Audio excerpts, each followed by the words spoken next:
Hi అండి, నమస్తే. Meena's kitchen ప్యారడైజ్కి స్వాగతం అండి. నాకు ఈరోజు చాలా సంతోషంగా ఉందండి. నేను నిన్న వీడియో పెట్టాను కదా, కోడిగుడ్డు జీడిపప్పు ములక్కాడ కూర. దానికి మీరు అందరూ కూడా చాలా బాగా ఆదరించారు. నాకు ఇంతవరకు కూడా నేను ఎప్పుడు వీడియోస్ పెట్టినా కూడా 10-20 అలాగే వ్యూస్ వచ్చినాయి తప్ప వ్యూస్ రాలేదండి. కొంత అది నిరాశపరిచి నేను ముందుకు వెళ్ళలేకపోయాను. నిన్న నేను అదే మీకు వీడియోలో కూడా చెప్పాను. కానీ ఈరోజు నేను పెట్టిన వీడియోకి దాదాపు 104 వ్యూస్ అయితే వచ్చినాయండి. నాకు కొంచెం సంతోషంగానే ఉంది. ఈ సంతోషాన్ని మీ అందరితో కూడా పంచుకుందాం అనుకుంటున్నాను. దయచేసి వీడియో చూసిన వాళ్ళందరూ కూడా సబ్స్క్రైబ్ చేసుకోండి. ఇప్పుడు వచ్చేసి నేను మీకు నాటు గురకలు అంటారు కదండి, ఆ కూర మీకు చూపిస్తున్నాను. ఇగోండి, ముందుగా స్టవ్ ఆన్ చేసి గిన్నె పెట్టుకున్నానండి. ఇదైతే చేపల కూర వండుకునే గిన్నె. ఇందులో చేపల కూరకి కొంచెం ఆయిల్ ఎక్కువే పడుతుంది కదండి. ఇదిగో ఆయిల్ పోస్తున్నాను.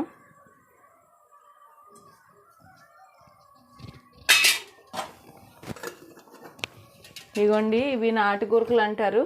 నీట్గా శుభ్రంగా క్లీన్ చేసి తెచ్చుకున్నానండి. ఇది శన. ఇందులోకి నేను ఏం వాడుతున్నానంటే చింతకాయలు ఉంటాయి కదండి, ఈ చింతకాయల్ని ఉడకబెట్టి ఇట్లా తీసుకున్నానండి పులుసు. ఇందులో నేను చింతపండు పులుసు యూస్ చేయట్లేదు. చింతపండు ఇష్టమైన వాళ్ళు చింతపండు వేసుకోవచ్చు, మామిడికాయతో కూడా చేసుకోవచ్చు అండి. కానీ నేను ఈరోజు చింతకాయలు యూస్ చేస్తున్నాను. ముందుగా తాలింపు వేస్తున్నానండి.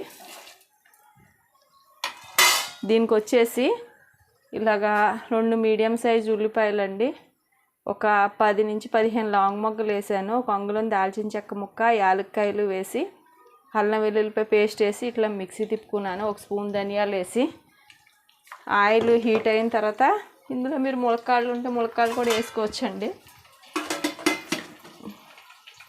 ఈ ఉల్లిపాయ పేస్ట్లోనే కూరకి సరిపడినంత పసుపు కూడా వేసేస్తున్నాను.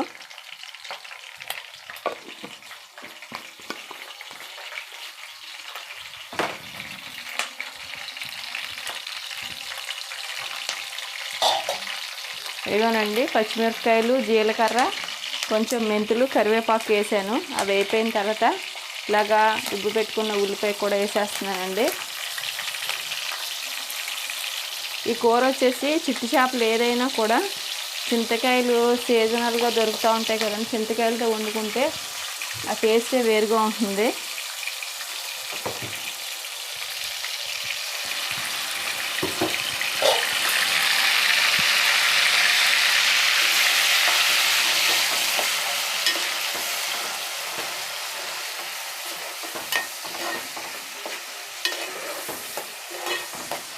నా వీడియోస్ చూసి మీనాస్ కిచెన్లో వచ్చే వీడియోస్ని చూసిన ప్రతి ఒక్కరూ కూడా దయచేసి సబ్స్క్రైబ్ చేసుకోండి, లైక్ చేయండి, షేర్ చేయండి.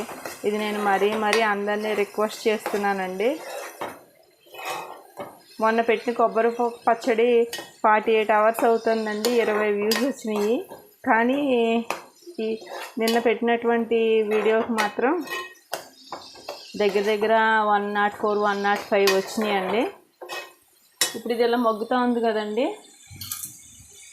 మనం ఏం చేద్దామంటే ఇందులోనే మనం కూరకు సరిపడినంత ఉప్పు, ఉల్లిపాయ మగ్గేటప్పుడే మనం ఉప్పు వేసుకున్నాం అనుకోండి, చక్కగా ఉల్లిపాయలో ఉన్న ఆయిల్ అంతా పైకి వస్తుంది.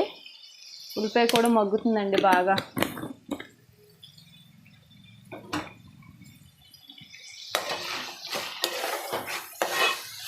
నేను వంటలన్నీ నాకు తెలిసి చాలా ఈజీగానే చేసుకుంటానండి.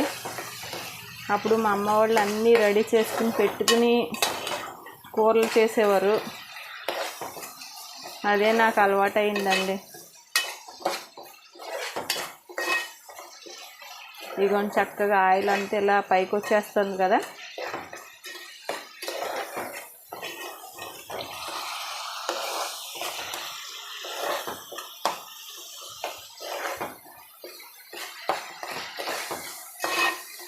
బాగా ఆయిల్లో ఉల్లిపాయ ఫ్రై అయిపోవాలండి, అప్పుడే దాని టేస్ట్ వస్తుంది.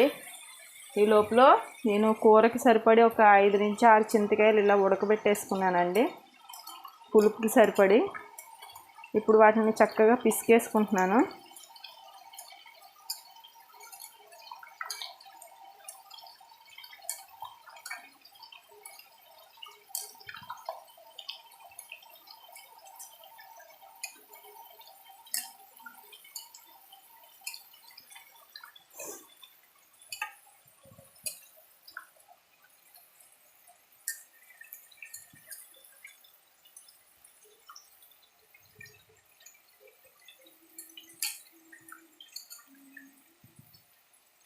ఈ కూర కూడా చాలా తొందరగా ఉడికిపోతుందని చూసారా.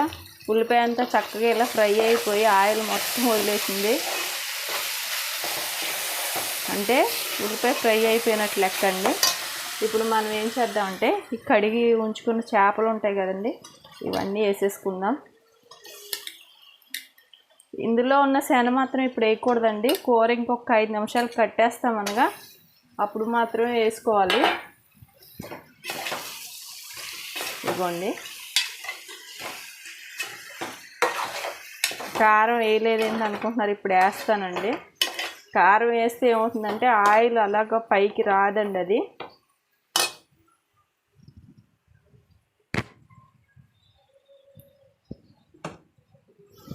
ఇదిగోండి ఇలా హైలో పెట్టి ఒకసారి చేపలు అలా మగ్గుతూ ఉంటాయి కదా. ఇప్పుడు నేను ఏం చేస్తున్నానంటే ఒక 2 స్పూన్లు కారం వేస్తున్నానండి. ఈ కూరకు వచ్చేసి కొంచెం కారం ఎక్కువే పడుతుంది, లేదంటే నీచు వాసన కింద ఉంటాయి.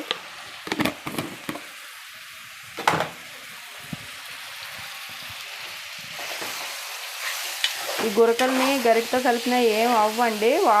చింతపండు పులుసు పోసిన తర్వాత మాత్రం గరిట పెట్టకూడదు, ఎందుకంటే ఈ చేప కొంచెం హార్డ్గానే ఉంటుంది కాబట్టి మనం గరిటతో కలిపినా ఏం కాదు. ఇట్లా కారం వేసిన తర్వాత వెంటనే చింతపండు పులుసు పోసేసుకోవాలండి. చూసారా, ఇదిగో ఇలా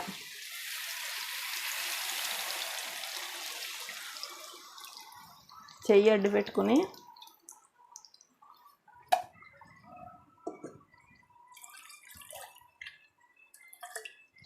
ఇలా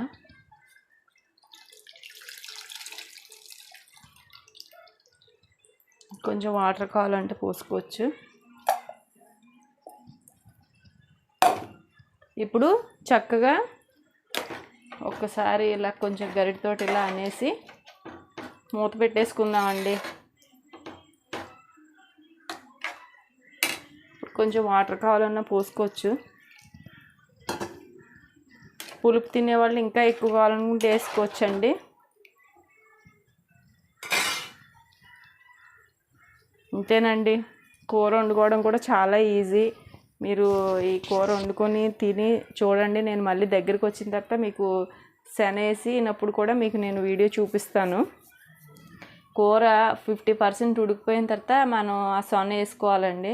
జన అంటారు కదా, అది వేసుకోవాలి. తర్వాత కట్టేసే ముందు కొత్తిమీర వేసుకుని స్టవ్ ఆఫ్ చేసుకుందాం. మీకు ఈ కూర నచ్చుతుందని అనుకుంటున్నాను. ఏమండి, మళ్ళీ ఒకసారి రిక్వెస్ట్ చేస్తున్నాను, మీ అందరి ఆదరణ అవ్వాలి, ఎప్పుడు నా వైపు ఉండాలని కోరుకుంటూ మీరు వీడియో చూసిన ప్రతి ఒక్కరు దయచేసి సబ్స్క్రైబ్ చేసుకోండి, లైక్ చేయండి, షేర్ చేయండి. ఉంటానండి. మళ్ళీ నేను మీకు కూర దగ్గర పడిన తర్వాత కనిపిస్తాను. ఇదిగోనండి, కూర చక్కగా ఇలా ఉడికిపోయింది. మనం కొంచెం పులుసుగానే ఉంచుకోవాలి.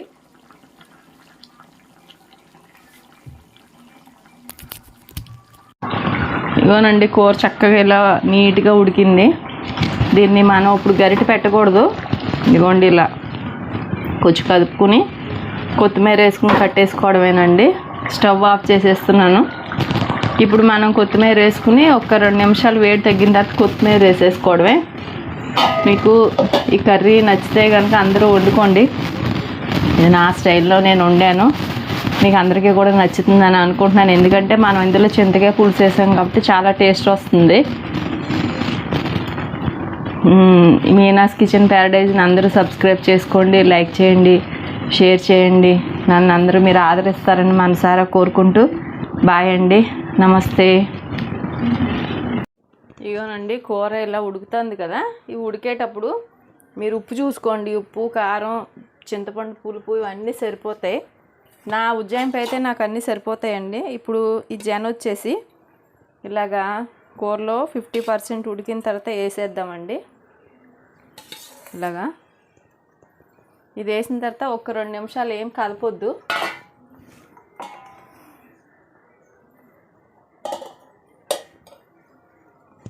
అలా వేసేసుకోవాలండి. వేసుకున్నాక మీకు పులుసు మనకు కావాల్సినంత కన్సిస్టెన్సీ వచ్చేంత వరకు ఉడకబెట్టుకోవాలి.